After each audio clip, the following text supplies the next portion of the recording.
Campaigning for your vote has begun, and as the country gears up for the upcoming local government elections, crumbling infrastructure, including the aging power grid and poor water and road networks, are just some of the challenges facing the city of Johannesburg. Well, the mayor of Johannesburg joins us now, the newly appointed Jolidee Matongo. Mr. Mayor, thank you very much for your time.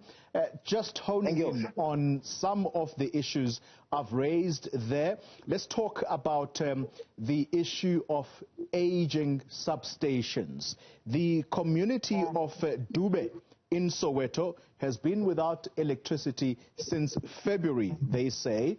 What are the problems there exactly? Well, let's start by saying that it's not the entire community of Dube. I got calls, I frequent the area, so it's not the whole of Dube, but it's a block. We should understand firstly that Eskom is the supplier of that community of Dube.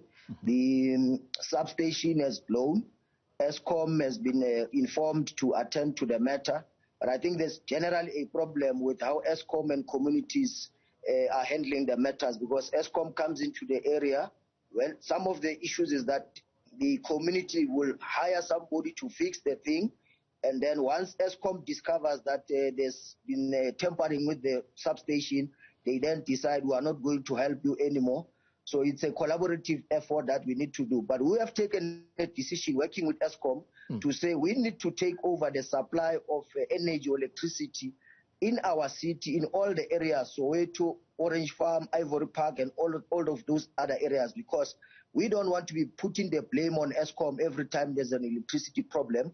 There is already a board resolution of the Eskom board to say we need to take over. It's just a matter of time for us to ensure that those problems are attended to. We have taken a decision that we are going to help Eskom because they are struggling with some of the substations. City Power has got substations that we can lend to Eskom to ensure that those communities get the necessary power that they so desire. I mean, yesterday I was in Rockville. They said to me, Mr. Mayor, you know, this block has been without electricity for almost a year now.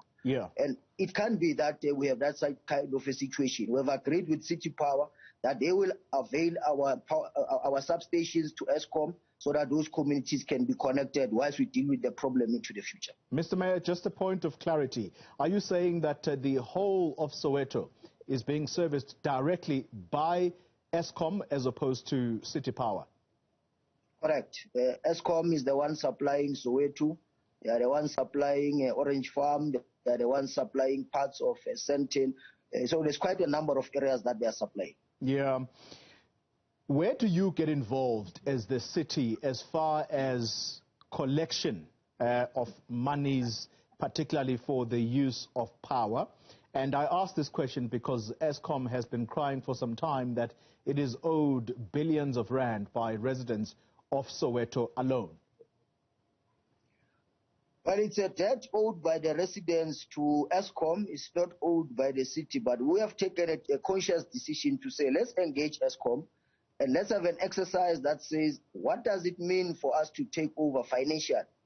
They have put the numbers on the table to say we need to pay them about 7 billion in terms of the debt owed by the residents, but also some 5 billion in terms of the infrastructure that they own, because taking over means taking over the infrastructure, taking over the debt that they are being owed by the residents. So we are in discussions with them. We are saying we need to get National Treasury on board to see how can we be helped.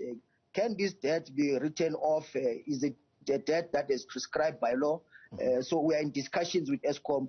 If need be, the city will have to contribute in a way to help the situation. As things stand, would you say that City Power, which is the entity that belongs to the city, would be able to afford to pay that debt of 7 billion, for example? Well, we will not be able to pay that debt of 7 billion. We are in discussion with Eskom, including National Treasury, to find ways and means of how do we deal with the debt. The first priority would be that the debt be written off, but if you write it off, then Eskom will also cry foul to say, we are expected to be a self-sustaining entity. If you write off the debt, then what happens? So it's a discussion we're having with them and the National Treasury. Mr. Mayor, in June, the city of Johannesburg was affected by water cuts, which not only affected residents, but hospitals and businesses. What is at the heart of the water challenges in the city? Well, we buy our water from Rainwater. They supply to the city. And I must say that we are not owing Rainwater for the water. We pay on time all the time. Now, there's a problem of water restrictions in the May, where Rainwater will say to us, there isn't enough water in the system. Therefore, we're going to apply water restrictions. So the amount of water that you normally get, you are not going to get because of the water restrictions. So that's one of the biggest problems, the water restrictions, because then we are not getting the megaliters we expect from Rainwater. Therefore, the residents and all of us are suffering. Added to the problem. I'm sorry to cut in, Mayor. Has it been explained to you by Rainwater as to what brings about these water restrictions? Well, water restrictions are imposed not only in Johannesburg, in all other parts of the country. It's like your load shedding type of arrangement, where Rainwater will say there isn't enough water coming into the system because they also draw from the Lesotho Highlands water scheme. So if there isn't enough in the dams that they have to supply all the reservoirs, then the water restrictions have to be implemented. But as I was saying, added to the problem, whilst there are water restrictions, the point we are correctly making, the aging infrastructure where you get best water pipes and all of that. We do have a pipe replacement program that Johannesburg Water is currently implementing. We are building a number of water reservoirs so that we are able to, as Rainwater supplies the water, we've got enough capacity so that even if there are water restrictions, if we've got huge water reservoirs, we should be able to mitigate the problem and not cry foul to say it's Rainwater. We can't do anything about it. Okay, so at least the one element that you are admitting fault with is that aging infrastructure is your responsibility. Am I hearing you correctly? You're quite correct. We are responsible for repairing and maintaining the infrastructure, but also expanding the infrastructure. You need to understand that in Johannesburg, on a monthly basis, there are about 5,000 people that come into the city because they seek opportunities. And so the population grows exponentially day by day. Therefore, the pressure on the infrastructure is so huge. We have got to ensure that we maintain what we have, but also expand the infrastructure that we are currently having. Yeah. We are doing a huge project in Orange Farm in terms of the water system so that the communities there should not be facing these water cuts. Mr. Mayor, I take it then that you would agree with the view of someone like Professor Mike Muller, whom I'm going to talk to at around 10, because water issues, I think some have suggested that for the first time, the provision of water is and has become an election issue, particularly as we go into the local government elections. He holds the view that South Africa does not necessarily have a water shortage problem, but the crisis is at the management of our water systems. That you would agree with, do you? Well, I wouldn't agree entirely with the view he holds. I think the issue of water in South Africa being a water scarce country is out there. The experts have said it. But I think the part we will agree with him on is the water losses that we suffer as a result of the aged infrastructure. It's a point. The best pipes that sometimes are not attended to timeously by the Johannesburg water, utility. That part I can agree is in terms of the management. We've got to do better. The pipe replacement program is in place, but also our timeous response to best water pipes becomes a big issue. But the growth of informal settlements as well, because you have now about 230 informal settlements in the city. A vast growth in the last 5 years of informal settlements, then the demand from those communities to say we need water as well. So, but we can't say you are illegally here, we can't provide. We've got to provide water, but it affects the infrastructure as well. Mr. Mayor, the last issue I'm going to explore with you is a heartbreaking one. Manholes, uncovered manholes, have become death traps for children in your city. How many more children must die before you attend to these manholes that get stolen? We get that, but why does it take so long for the city to replace them? Well, I think we agree with you that it has become a huge problem. We lost a 6-year-old boy just last week. It's quite unfortunate. We will be visiting the family this afternoon to pay our condolences. But going back to the issue, it's quite true. The manholes are stolen.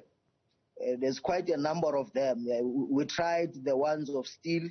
Those ones are stolen because there's a market for it. We said, do away with the ones of steel, put the ones of plastic. We are told again by Joburg Water that those are also stolen because there's a market. We are saying to them, explore other things that can be done, because if we can't have an innovative way of how we close the manholes, then we are going to be in problems. We are going to get into a situation where the city will be held responsible and accountable for such deaths.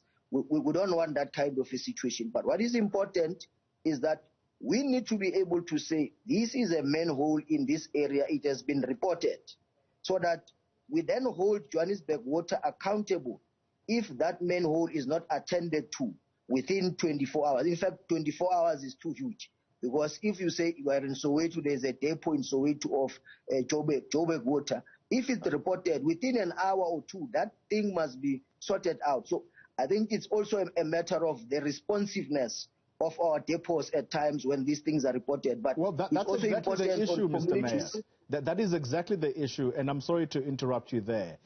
You talk about 24-hour or a 24-hour response to such issues. The young man, the young boy you're talking about, 6-year-old, the relatives suggest that it was months on end that manhole had not or had been left open. Why would you be so ambitious as to say 24 hours when we know that it takes months for the city to attend to this? Well, we'll explore that particular incident, because when we got a report from Joburg Water, they are saying to us the manhole was not stolen. It was taken out of where it's supposed to be put on the side. So that's the problem, and they are saying they've got lots of explanations. There are people who go into the system for whatever reasons. So if the manhole is put on the side, I think it's a different issue. I think it's also community members. If I'm a father passing by, here's a manhole, is on the side, I think I should also have the responsibility to help put it back. But where it's open and it's stolen, I think the responsiveness is what we're trying to get to say, can our Joburg Water guys be so responsive? In fact, I was saying that even the 24 hours is too much. Yeah. If it's reported now, within an hour, it must be attended to. All right. I hope it's not electioneering, Mr. Mayor, that you are punting here. Finally, and I'm letting you go now, quick issue, your MMC, your newly installed finance MMC, Ms. Mfikwe, is talking about the billing crisis, incorrect billing that we as residents of Johannesburg have suffered, is going to soon be a thing of the past. Again, are you electioneering here, or is it reality? Well, we are not electioneering, because on a daily basis we must solve the problems that are faced by the people. We have started a program called the Electronic Bill Presentation and Payment Portal, which seeks to help us in a number of ways. If you have access to the portal at the comfort of your home, you are able to upload your meter readings, so that we don't then have a situation where we say we have billed you incorrectly, because you would have taken the readings from the meter, uploaded them. If you've got a query, for instance, you are able to log the query on the portal. You are able to track the progress of the query. You are able to pay your municipal bill on the portal itself. So we think that it will go a long way in helping us solve the problem around billing. But remember, we issue about 1 million bills to residents and businesses alike on a monthly basis. Of the 1 million we issue, on average, we get about 5,000 queries in terms of the people saying, look, my bill is not correct, you have overcharged me, and all of that. And those are attended to from time to time. That's Johannesburg Mayor, Mr. Jolidee Matongo. Thank you very much for your time. When we bring you next time around, Mr. Mayor, be prepared for those driving license questions. But thank you for the moment. Thanks indeed for your time. Thank you.